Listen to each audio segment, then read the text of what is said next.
ও ধান্দাবাজের বউ, এই যে তুমি তো খুব লাফিয়ে নাচতে নাচতে ধামাক দেখিয়ে চলে গেছেন। তুমি না কি নাই কি একদম তুমি ইয়ে করতে যাচ্ছ, মানে মহামারী করতে যাচ্ছ। তুমি তুমি কিছুই দেখতে পাওনি, আমরা তো টিভিতে সব শুনলাম, তার থেকে বরং আমরা সবাইকেই দেখেছি। তুমি কি করলে? পয়সা মানে টিকিট কেটে নাচতে নাচতে ধেই ধেই করে চলে গেলে, মেসিকে দেখবো, মেসির সঙ্গে হ্যান্ডশেক করবো। নাম জানো তো? ওই তো ধান্দাবাজ, তার বউ আমি। হ্যাঁ, কিছু হলো? ধান্দা ছাড়া চল। হ্যাঁ, টিকিট কেটে আমি অবশ্যই গেছি, আমার সঙ্গে মুড়ি নিয়ে গেছিল। হ্যাঁ, বড় পিসি কি বলেছে? বড় পিসি কি বলেছে যে শিল্প তৈরি করতে হবে, শিল্প। আমি তো মুড়ি বিক্রি করতে গেছিলাম, বড় আমার চপ বেচেছে আর আমি মুড়ি নিয়ে গেছিলাম। 5 টাকার মুড়ি 500 টাকায় বেচেছি। আর ওখানে খিদের জেলায় সবাই মুড়ি খেতে, মুড়ি আর চপ নিয়ে যুব ভারতীতে ঢুকেছে খাবে বলে।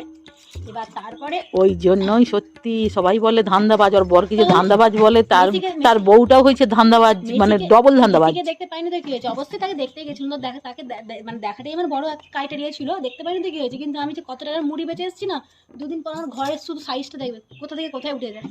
আর লোক হাই হাই করছে, মুড়ি চপ খাবে বলে হাই হাই করছে। তোমার তো ভারী বুদ্ধি। আমার ধান্দাবাজ দাদা, সে তো জলের বোতল, সে 20 টাকা জলের বোতল 200 টাকায় বেচেছে।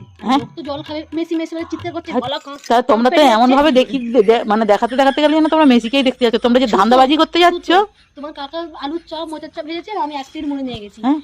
টাকা রাখতে পারিনি, আমার ব্লাউজের ভিতরে যে কত টাকা আছে না, মানে বিশাল দড়ি দিয়ে বাঁধা আছে, টাকার পুরো গাছ এনেছি। আমার দাদারই হয়েছে, ওদের টাকাও গেল, ওরা মেসিকেও দেখতে পেলোনি, আর 10 টাকার মুড়ি 100 টাকায় কিনেছে।